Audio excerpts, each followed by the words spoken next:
cristianos llevan siglos debatiendo sobre la ley. Por un lado, su observancia se vincula con una actitud legalista. Por otro, se reconoce su función indispensable para guiar al ser humano. La Biblia dice que somos salvos por la gracia, pero entonces, ¿qué función tiene la ley? ¿No se acabaron sus requisitos al morir Jesús? ¿Siguen vigentes los 10 mandamientos? ¿No basta con amar a Dios en libertad? ¿Y si el problema estuviese mal planteado? ¿Y si ley y libertad fuesen de la mano y amar y obedecer fuesen consecuencia de la gracia? ¿Y si los 10 mandamientos no fuesen un código restrictivo, sino un ideario que Dios te ayuda a desarrollar? A continuación vas a descubrir en 2 minutos la verdad sobre la ley. ¿Estás preparado? Comencemos. Ley en hebreo es Torah, significa dirección, enseñanza o instrucción. Se llama así el Pentateuco o incluso toda la revelación de Dios. En griego es nomos y se puede referir a la Torah, los mandamientos u otras leyes según el contexto. Había leyes civiles dadas a Israel para un momento de su historia, sanitarias con principios de salud pública o ceremoniales vinculadas con el santuario que cesaron cuando Jesús murió. Pero los 10 mandamientos tienen valor universal. ¿Por qué son diferentes? Los escribió Dios con su propio dedo y ninguna otra ley estaba dentro del arca en el lugar santísimo. Curioso, ¿verdad? Sus principios son anteriores al Sinaí y aparecen ya en Génesis. En Éxodo 20 se entregaron a Israel después de ser libres y como bendición para toda la humanidad. Casi todos están en futuro y proponen el ideal que Dios quiere lograr en ti si le dejas. ¿Son todos iguales? Pues sí, en Santiago 2 dice: cualquiera que guarde toda la ley pero ofenda en un punto se hace culpable de todos. Si no cometes adulterio pero matas, eres transgresor de la ley. En Daniel 7 se profetizó que intentarían cambiarlos, y así ocurrió. Míralo en Google. Esto es importante, porque en Apocalipsis 14 el remanente son los que guardan los mandamientos de Dios, no los de los hombres.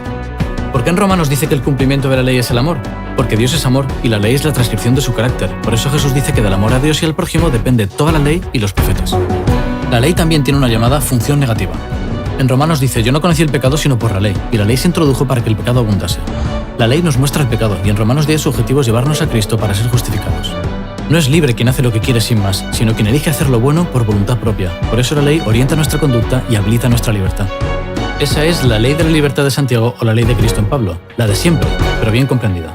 Y Efesios 2 se refiere a las leyes ceremoniales que acabaron al morir Jesús, y Colosenses 2 se refiere a la condenación de la ley de la que Jesús nos libró.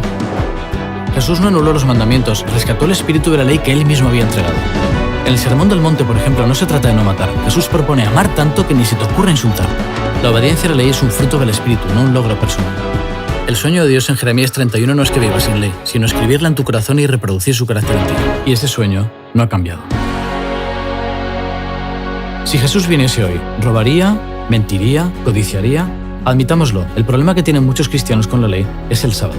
Por eso unos han cambiado los mandamientos y otros rechazan la ley porque somos salvos por la fe. Pero en Romanos 3 dice claramente: ¿por la fe invalidamos la ley? De ninguna manera, sino que confirmamos la ley. Y en Romanos 7 la ley es santa y el mandamiento santo, justo y bueno. Su objetivo es que seas feliz. La muerte de Jesús precisamente confirmó que la ley no se podía cambiar. Lo que terminó fueron las leyes ceremoniales, sombra de lo venidero. Pero los 10 mandamientos son la expresión del pensamiento de Dios y el resumen de su voluntad para ti.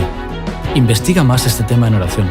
Disfruta viviendo la ley de Jesús y, como siempre, recuerda, la mayoría puede estar equivocada.